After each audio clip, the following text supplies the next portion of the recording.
Hello दोस्तों, स्वागत है आपका अपने चैनल TCSM स्टडी रिव्यू में, specially for math science for class 10th। आज हम पढ़ेंगे क्लास 10th का साइंस सब्जेक्ट से चैप्टर 2, जिसका नाम है अम्ल, क्षारक एवं लवण।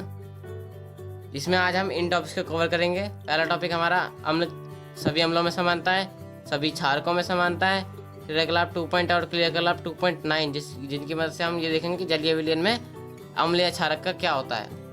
फिर क्रियाकलाप 2.10 और तनुकरण। तो ये दोस्तों जो हमारा ये जो हमें क्रियाकलाप हम करेंगे, ये सारे हम करेंगे विद प्रैक्टिकल। ये दोस्तों हमारा पार्ट 3 है। इससे पहले की चीज़ें जो है हमारी पार्ट 1 और पार्ट 2 में हमने कवर कर चुके हैं। तो अगर आपने जो हमारी जिससे पहले हमने जो चैप्टर 1 के भी वीडियोस कवर कर चुके हैं, तो अगर आपने वो सारी वीडियोस नहीं देखी हैं तो आप हमारे चैनल के प्लेलिस्ट में जाकर उन सारी वीडियोस को देख सकते हैं। दोस्तों चलिए स्टार्ट करते हैं। तो पहला टॉपिक हमारा सभी अम्लों में समानता है। सभी अम्ल क्या से होते हैं दोस्तों? स्वाद में खट्टे होते हैं। ये हमारा पहला। सभी अम्ल जल में घुलकर H+ आयन देते हैं। फिर सभी अम्ल जो है वो जलीय अवस्था में विद्युत का चालन करते हैं। फिर सभी अम्ल जो है वो धातु से अभिक्रिया करके, मेटल से अभिक्रिया करके लवण और हाइड्रोजन गैस बनाते हैं। ये हमने विद प्रैक्टिकल देख चुके हैं पहले ही। फिर सभी अम्ल जो है वो धातु कार्बोनेट और सभी जो अम्ल है वो हमारे धातु कार्बोनेट और धातु बाइकार्बोनेट, यानी बाइकार्बोनेट क्या होता है? HCO3 hydrogen carbonate. धातु बाइकार्बोनेट से अभिक्रिया करके लवण और जल और कार्बन डाइऑक्साइड बनाते हैं। फिर सभी अम्ल जो है वो क्षारक से अभिक्रिया करके लवण और जल बनाते हैं। ये हमारी कौन सी अभिक्रिया होती है? उदासीनीकरण अभिक्रिया होती है। फिर जो है सभी अम्ल जो है वो धातु ऑक्साइड से अभिक्रिया करके लवण और जल बनाते हैं, क्योंकि धातु ऑक्साइड जो होते हैं वो किस प्रकृति के होते हैं? क्षारीय प्रकृति के होते हैं। तो जब अम्ल जो क्षारक से अभिक्रिया करता है तो लवण और जल बनाता है। तो यहाँ पर जो धातु ऑक्साइड वो क्या है? हमारा क्षारक है। तो अम्ल जो क्षारक से अभिक्रिया करके लवण और जल बनाता है। चलते हैं नेक्स्ट स्लाइड में। दूसरा टॉपिक हमारा सभी क्षारकों में समानता है। तो सभी क्षारक स्वाद में कैसे होते हैं? कड़वे होते हैं। ये हमारी पहला। फिर सभी क्षारक जो है वो जल में घुलकर OH- आयन देते हैं। फिर जो है सभी क्षारक जो है वो जलीय अवस्था में विद्युत का चालन करते हैं, अम्लों की तरह। सभी क्षारक जो है वो धातु से अभिक्रिया करके, तो दोस्तों ये यहाँ पर आप देख सकते हो कि जो मैंने अभी बोला पीछे, सभी क्षारक जो है वो जलीय अवस्था में विद्युत का चालन करते हैं। अम्ल भी इसी प्रकार से जलीय अवस्था में विद्युत का चालन करते हैं। ऐसे क्यों करते हैं? क्योंकि वो जलीय अवस्था में, जब उसमें जलीय अवस्था में होते हैं तभी वो आयनों में टूटते हैं, H+। ये मैं आपको आगे भी विद प्रैक्टिकल में एक क्रियाकलाप में बताऊंगा। फिर नेक्स्ट जो है हमारा वो सभी क्षारक जो है वो धातु से अभिक्रिया करके लवण और हाइड्रोजन गैस बनाते हैं, धातु से अभिक्रिया करके अम्लों की तरह। फिर सभी क्षारक जो है वो धातु कार्बोनेट और धातु बाइकार्बोनेट जो है, जो कोई भी हमारा धातु है, कोई भी मेटल, उसका कार्बोनेट और बाइकार्बोनेट हमारा क्या होता है? HCO3 hydrogen carbonate. अम्ल जो है वो उससे अभिक्रिया करके लवण, जल और कार्बन डाइऑक्साइड बनाते थे, लेकिन यहाँ पर कोई भी अभिक्रिया नहीं होती। ये भी मैं आपको जो पहले की वीडियोस में विद प्रैक्टिकल करके बता चुका हूँ। फिर जो है सभी क्षारक जो है वो अम्ल से अभिक्रिया करके लवण और जल बनाते हैं, क्योंकि ये जो हमारी अभिक्रिया होती है ये मैं पहले ही बता चुका हूँ पिछली स्लाइड में। ये जो अभिक्रिया वो हमारी क्या होती है? उदासीनीकरण अभिक्रिया होती है। तो फिर जो हमारा नेक्स्ट है, सभी क्षारक जो है वो अधात्विक ऑक्साइड के साथ अभिक्रिया करके लवण और जल बनाते हैं। पीछे क्या था पिछली स्लाइड में? सभी अम्ल जो है वो धात्विक ऑक्साइड, यहाँ पर क्या है? धात्विक है।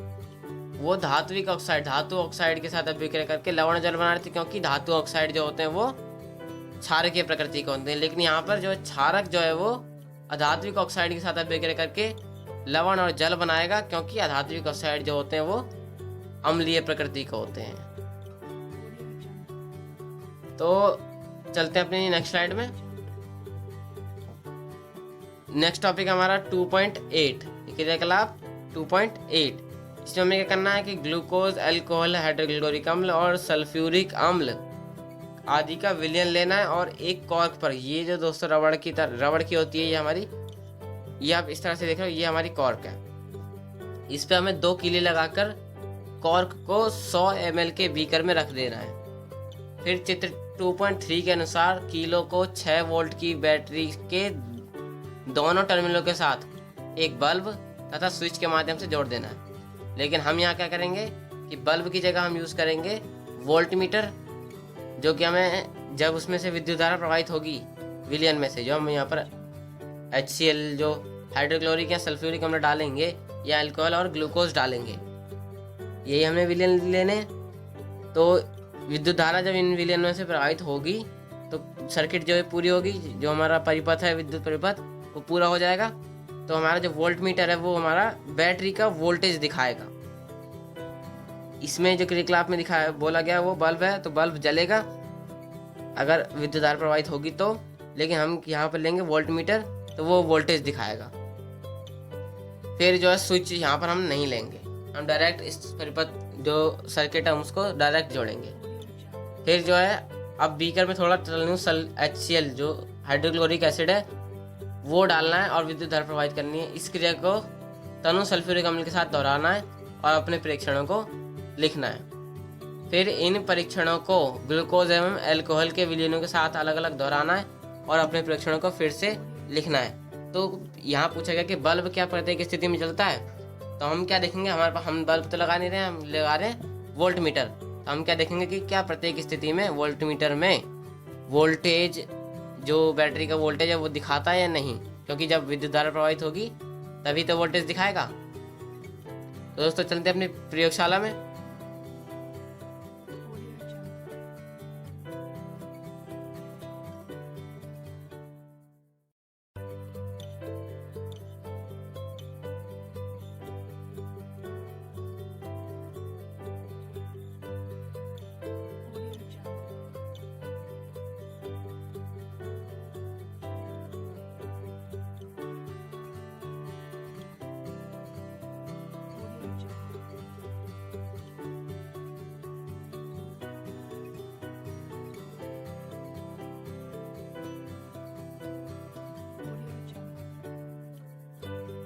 तो दोस्तों आपने देखा कि जो हमने क्रियाकलाप 2.8 किया उसमें हम परीक्षण क्या रहे थे कि अम्लीय विलयन जो हमने HCl और H2SO4 का विलयन लिया उसमें से विद्युत धारा प्रवाहित होती है, विद्युत धारा प्रवाहित होती है। लेकिन जब हम अल्कोहल और ग्लूकोज का विलयन लेते हैं तो उसमें से विद्युत धारा प्रवाहित नहीं होती। तो ऐसा क्यों होता है दोस्तों कि जब कोई भी अम्ल है उसे हम जल में मिलाते हैं तो वो आयनों में टूट जाता है।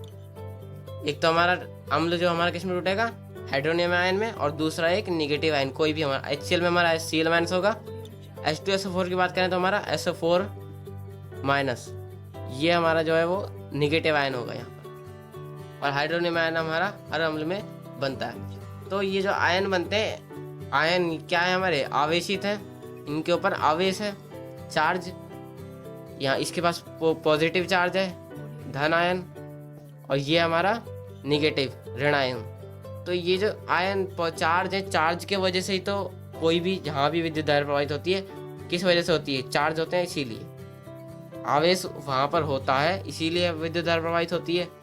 तो यहाँ पर जो है अम्ल जो है वो जल में आयनों में टूट जाते हैं, इसीलिए उसमें से विद्युत धारा प्रवाहित होती है। लेकिन जो अल्कोहल और ग्लूकोज है वो जल में आयनों में नहीं टूटते, वो जल में आयनों में नहीं टूटते, इसीलिए जो है वो अल्कोहल और ग्लूकोज के जो विलयन हमने विद्युत धारा प्रवाहित की उसमें से कोई भी वोल्टेज हमें नहीं दिखाई दिया।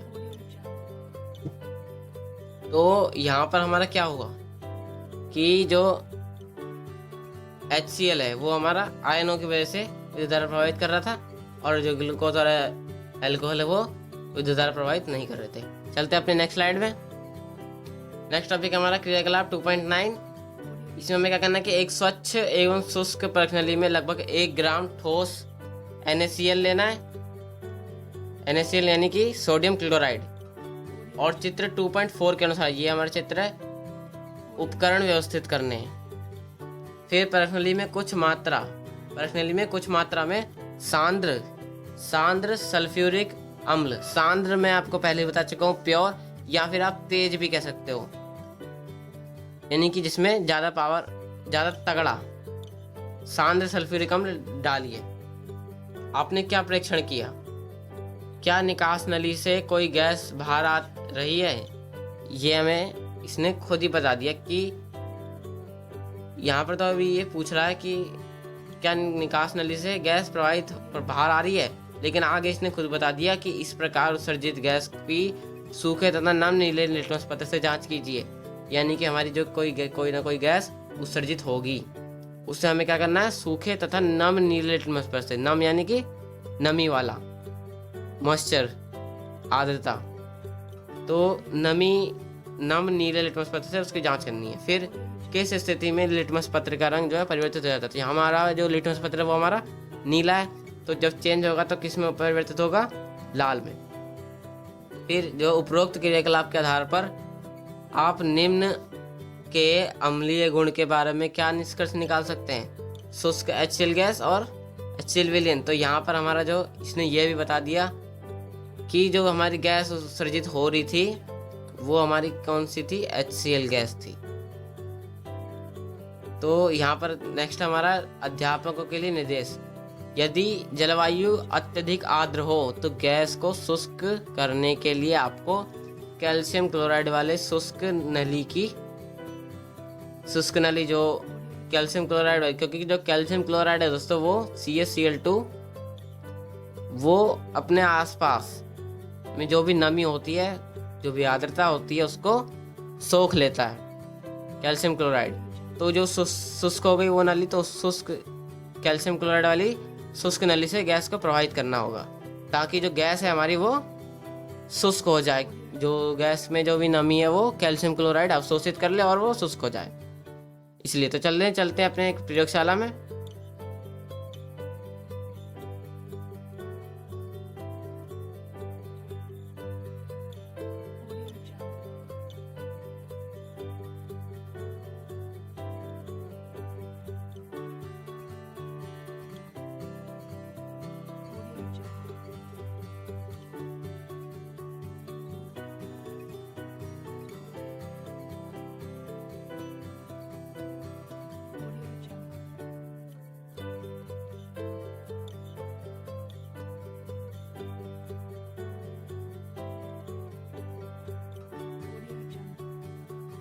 तो दोस्तों आपने देखा कि जब हमने क्रियाकलाप 2.9 किया तो हमने परीक्षण देखे कि शुष्क जो HCl गैस है, जो हमने शुष्क कैल्शियम क्लोराइड वाली परख नली से गैस प्रवाहित की थी, तो HCl गैस जो शुष्क हो गई थी तो उसमें जो लिटमस पत्र को लाल नहीं करती, यानी कि लिटमस पत्र में कोई भी चेंज नहीं आता। लेकिन जो HCl विलयन है, यानी कि जो हमारा लीकेज था, लीकेज में जो गैस उत्सर्जित हो रही थी, निकल रही थी लीकेज से, वहाँ पर हमारा नमी भी थी उसमें, क्योंकि हमने कैल्शियम क्लोराइड वहाँ पर नहीं था। तो जो वहाँ पर क्या था? हमारा नमी थी, पानी था उसमें, तो वो क्या था? HCl विलयन था। तो उसके संपर्क में आने पर जो लिटमस पत्र है वो लाल हो रहा था। तो ऐसा क्यों होता है कि जो HCl है वो जल के साथ मिलके H+ आयन और Cl- आयन देता है। तो जो H+ आयन देता है उसी की वजह से, वो जो H+ आयन है उसी की वजह से किसी भी अम्ल की अम्लीय प्रकृति होती है। तो जब जल में मिला तो H+ आयन मिला, लेकिन जब जल में नहीं मिलता तो ये कोई भी अम्ल आयनों में नहीं टूटता, यानी H+ आयन नहीं देता। तो इसीलिए वो जो लिटमस पत्र है उसको लाल नहीं करता शुष्क होने पर। तो दोस्तों इससे हमें क्या निष्कर्ष निकलता है कि जो कोई भी अम्ल होगा वो अगर उसमें विलयन, मतलब उसमें थोड़ा बड़ा पानी है, उसमें आर्द्रता है, तभी वो अम्ल की तरह कार्य करेगा, यानी कि उसमें अम्लीय प्रभाव दिखाएगा।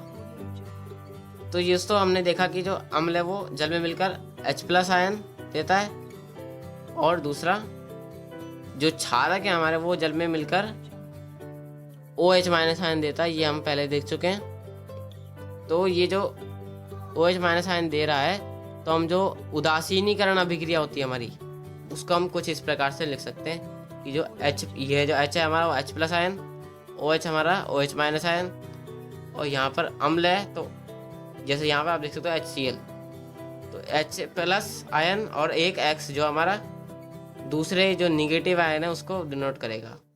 फिर यहाँ पर MOH, OH माइनस आयन और M जो है वो हमारा पॉजिटिव आयन को डिनोट करेगा। तो जब उदासीनीकरण अभिक्रिया होगी तो H जो है वो OH के साथ मिलेगा और HOH यानी कि H2 हो जाएगा और O जल बनाएगा और MX जो कि हमारा लवण होगा वो बनाएगा। तो इस प्रकार से ये हमारी उदासीनीकरण अभिक्रिया होगी। चलते हैं अपनी नेक्स्ट स्लाइड में। नेक्स्ट टॉपिक हमारा क्रियाकलाप जो हमारा 2.10। इसमें हमें क्या करना है कि एक बीकर में 10 ml जल लेना है और इसमें कुछ बूंदे सांद्र सल्फ्यूरिक अम्ल की डालनी है और बीकर को धीरे धीरे घुमाना है। बीकर के आधार को स्पर्श कीजिए, तापमान में कोई परिवर्तन आया ये हमें बता देखना है। यह प्रक्रिया क्या ऊष्मक्षेपी है अथवा ऊष्मशोषी। उपयुक्त ऊपर जब क्रियाकलाप हम कर बताया गया इसमें उसको सोडियम हाइड्रोक्साइड के साथ अभिक्रिया यानी NaOH सोडियम हाइड्रोक्साइड जो है उसके साथ भी दोहराना और अपने प्रेक्षणों को लिखना है। तो दोस्तों चलते हैं अपनी प्रयोगशाला में।